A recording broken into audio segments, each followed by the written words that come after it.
The day the Mongols changed world history forever. The morning began like any other. Markets opened. Merchants argued over prices. Children ran through narrow streets between walls that had stood for generations. Inside the gates, life felt permanent, protected, certain. And beyond those walls, nothing seemed unusual until someone noticed the dust. Not a storm, not wind, movement. At first it was distant, almost invisible against the horizon. A thin line where earth met sky, slowly rising, slowly thickening. Too controlled to be natural, too wide to be ignored. Then came the silence. No birds, no distant noise, just a stillness that felt wrong. And in that stillness, a question began to spread faster than the dust itself. What is coming? No one had an answer. Because what was approaching was not an army they recognized, not a kingdom they had heard of, not a threat they had prepared for. It moved differently. It felt different. And by the time the first riders became visible, it was already clear that this was not just another invasion.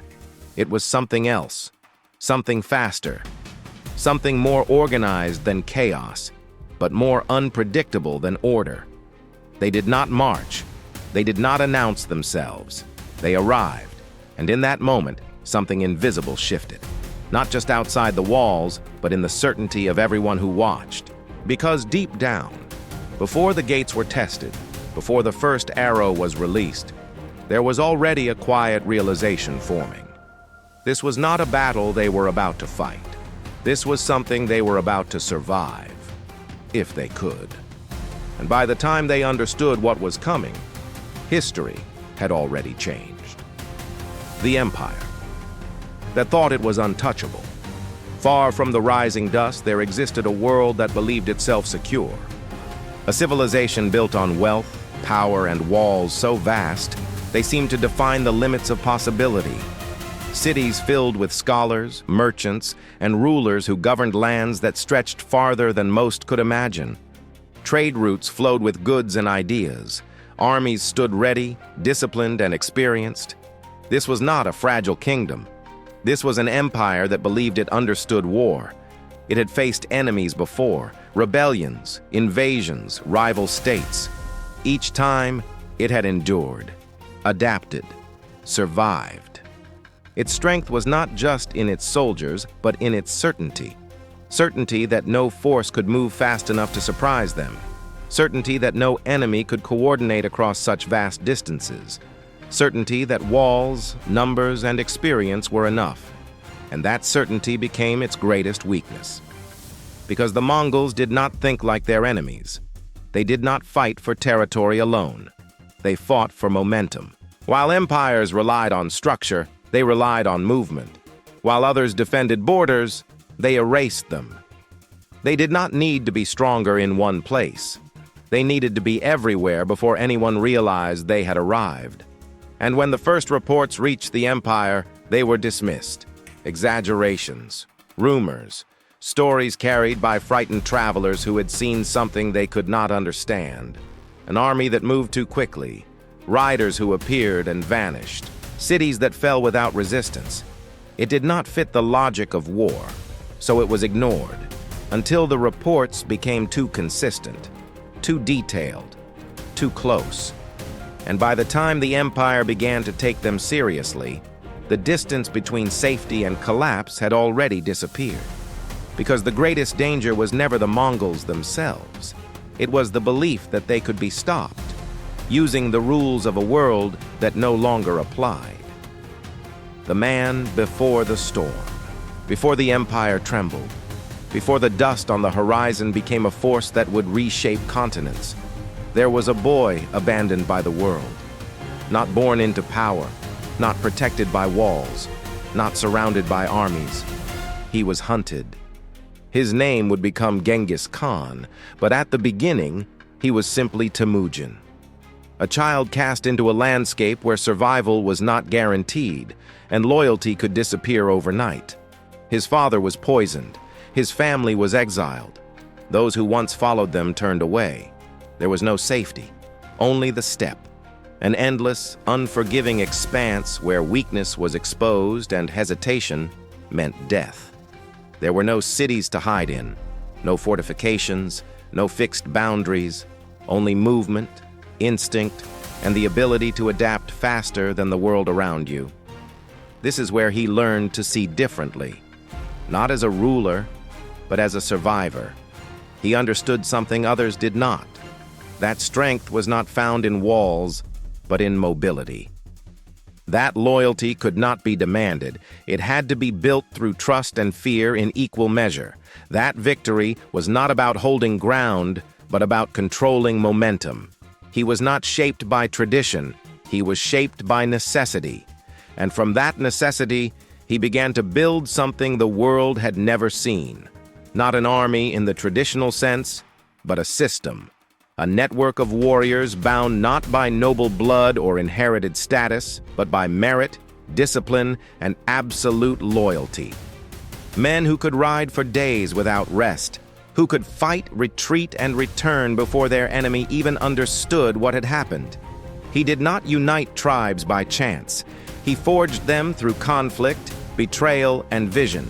And once united, they became something far more dangerous than a collection of warriors. They became a force that thought as one, moved as one, struck as one. By the time the world began to hear his name, it was already too late to understand him. Because he was not preparing for war the way others did. He was redefining what war would become. And when that force finally moved beyond the steppe, it did not feel like an invasion. It felt like a shift in reality itself. War reinvented. When the Mongols entered the world of empires, they did not just bring an army. They brought a completely different understanding of war. Every empire believed it knew how battles were fought. Armies gathered, lines were drawn, forces clashed. Victory belonged to whoever held their ground the longest. The Mongols ignored all of it. They did not fight to hold positions. They fought to control time. To them, speed was not an advantage. It was a weapon. Entire units could move across distances that should have taken weeks, arriving before defenses were prepared, before messages could be delivered, before fear could even take shape. And when they attacked, they rarely did it directly. They studied, watched, waited. Their intelligence networks were unlike anything their enemies had ever faced. Scouts moved ahead, mapping terrain, identifying weaknesses, learning how each city thought, how each army reacted. By the time the Mongols appeared, they already understood their enemy better than the enemy understood themselves. Then came the deception. They would attack, then retreat. Not in defeat, but by design. Armies followed, believing they had gained the advantage. And in that moment, when confidence replaced caution, the trap closed. Encirclement, isolation, collapse. It happened again and again, not because their enemies were weak, but because they were predictable. Communication within the Mongol forces moved with precision.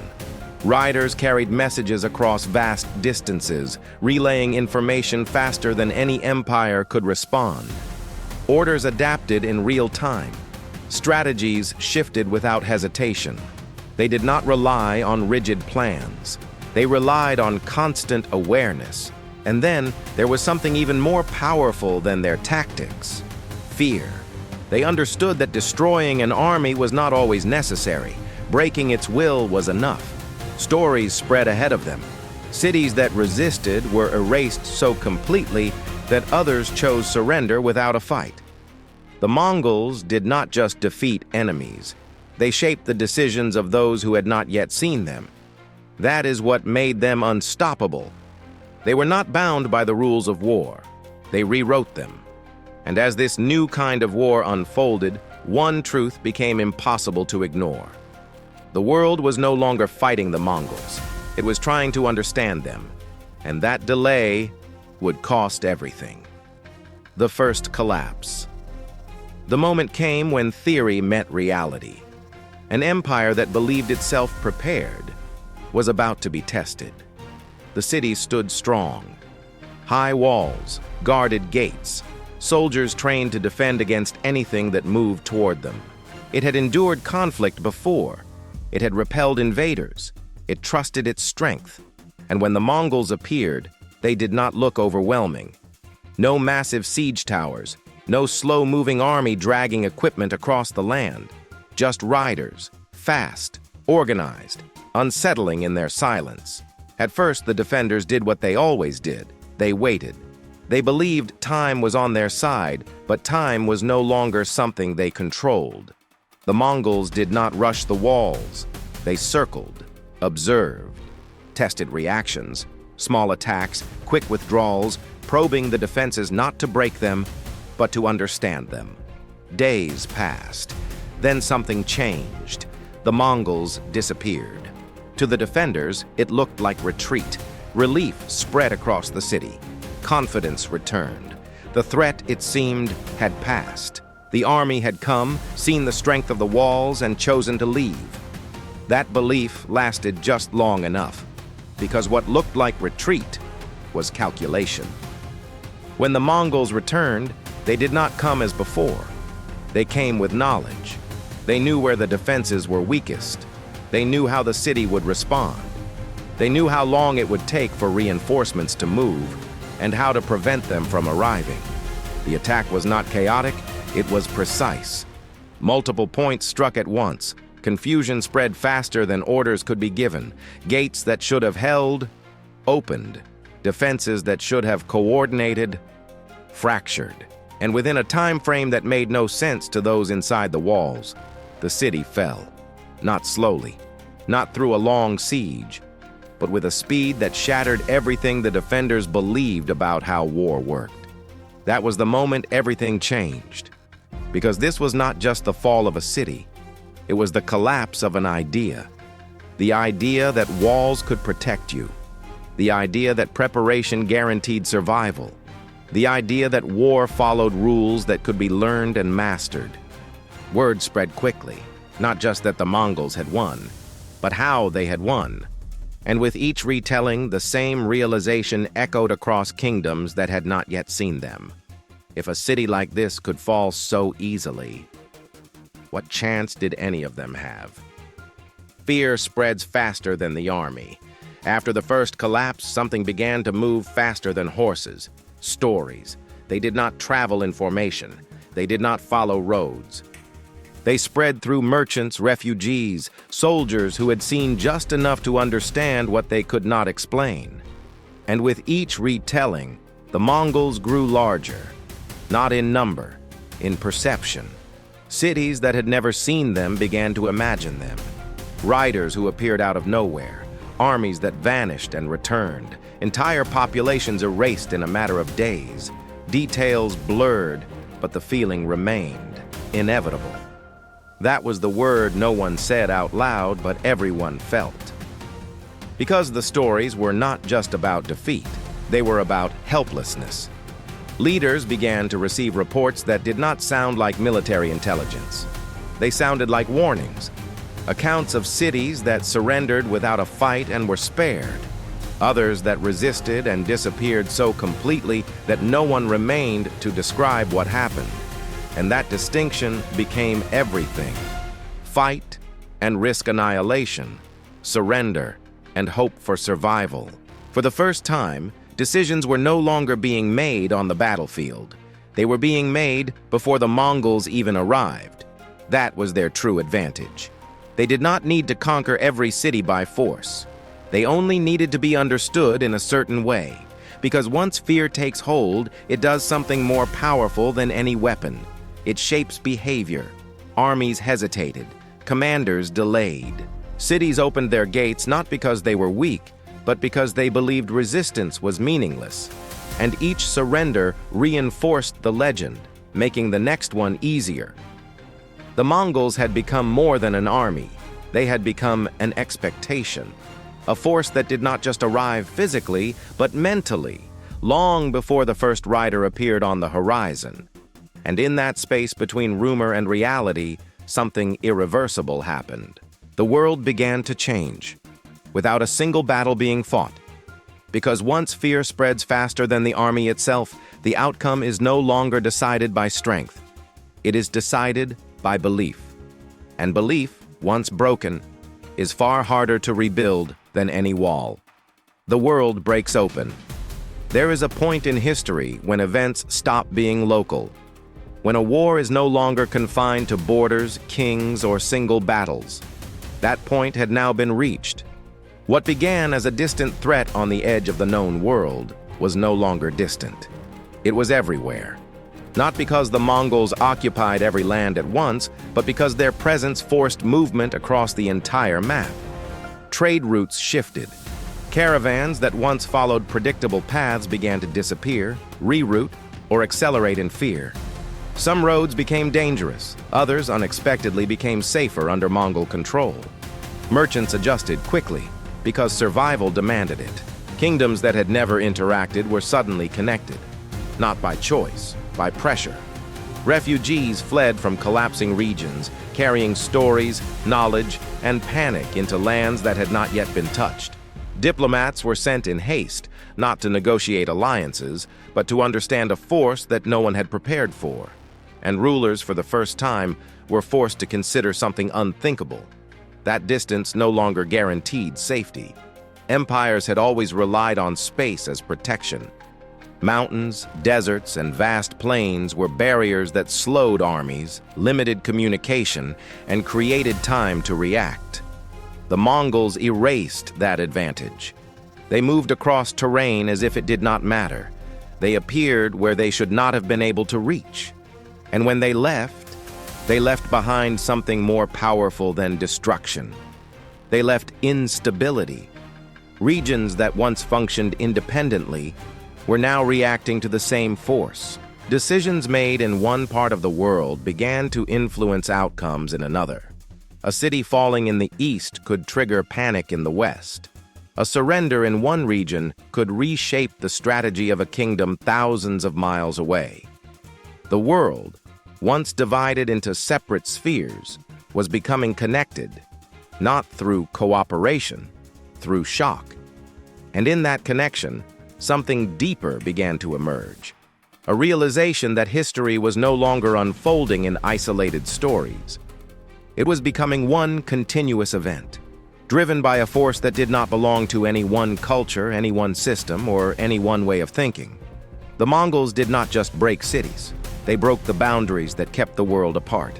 And once those boundaries were gone, nothing could return to what it had been before.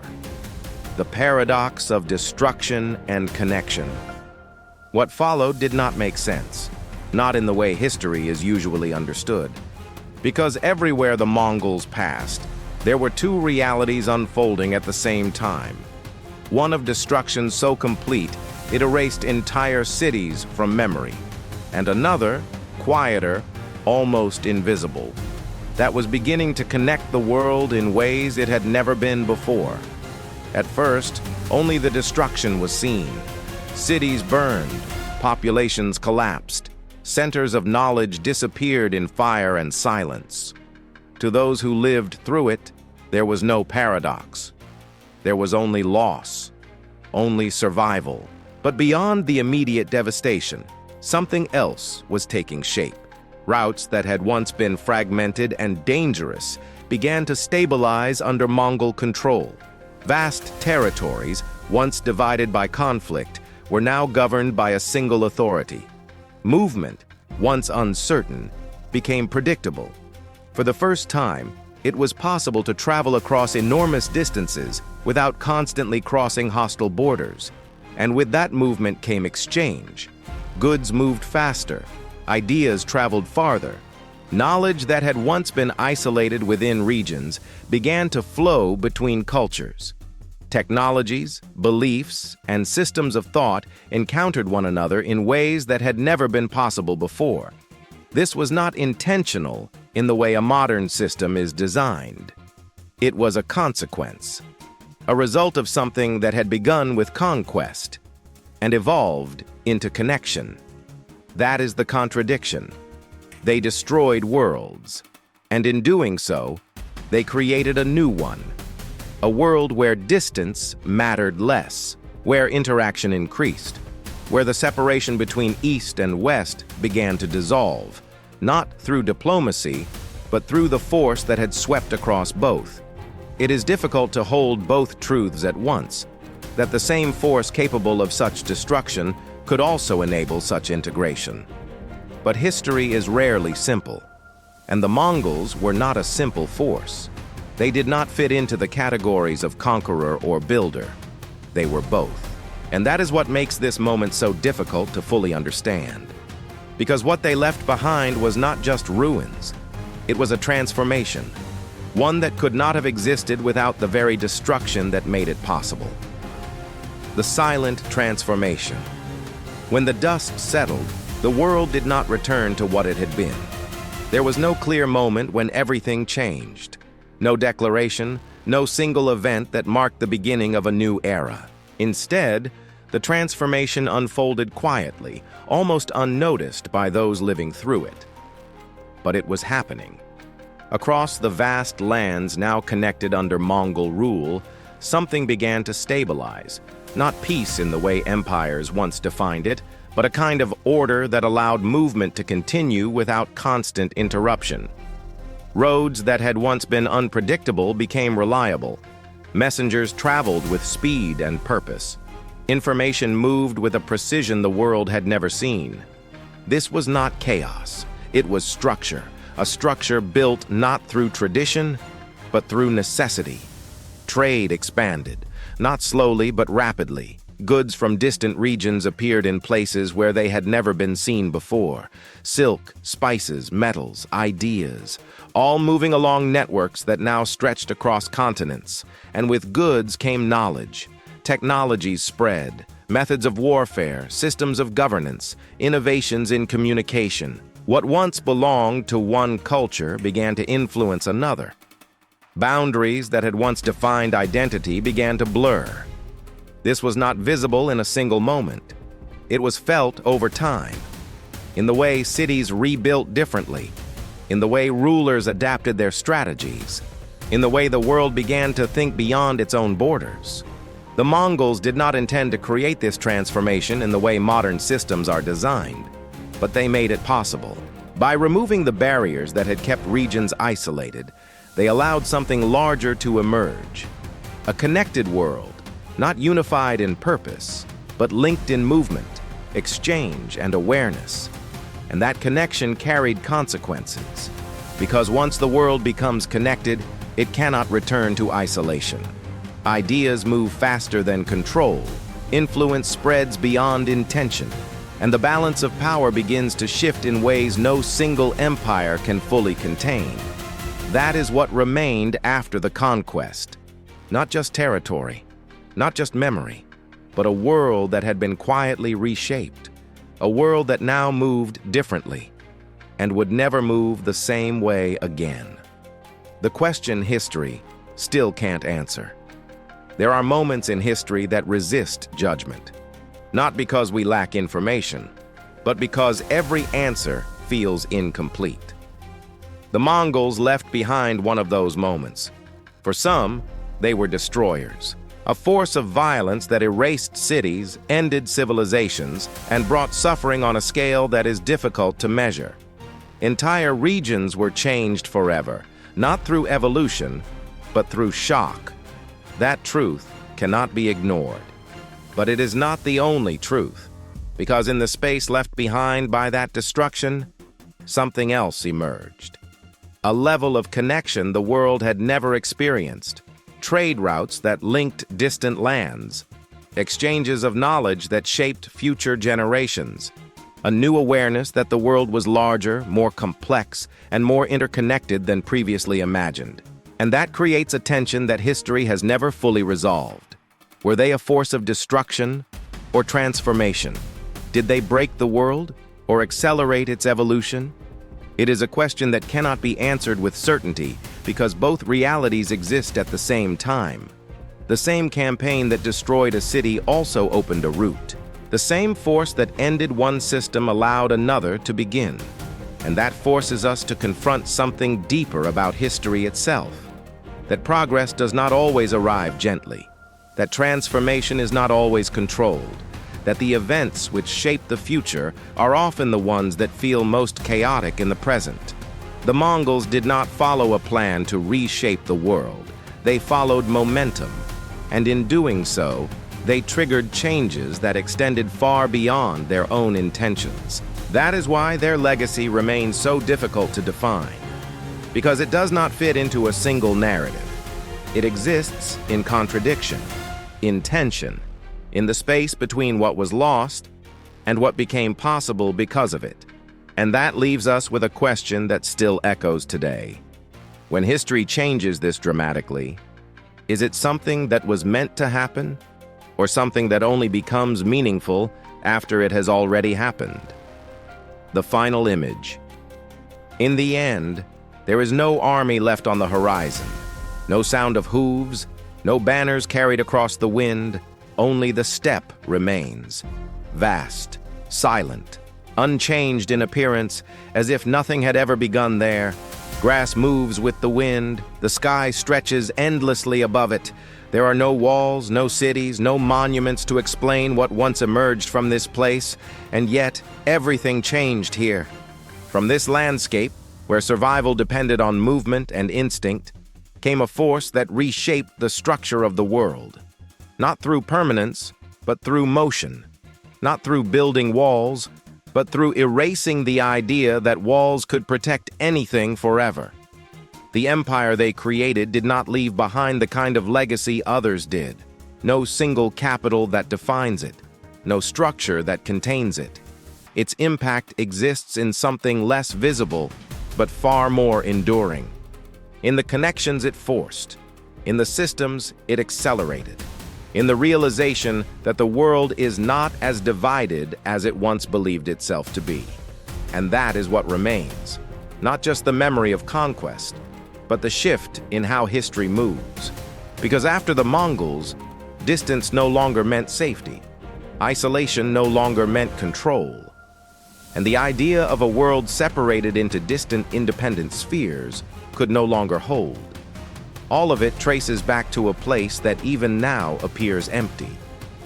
Which leads to a final thought, that the most powerful forces in history do not always rise from the centers of civilization. Sometimes they come from the places no one is watching, from lands without cities, from people without empires, from silence. And when they move, they do not just change borders. They change the direction of the world itself. From a land with no cities came the force that reshaped them all.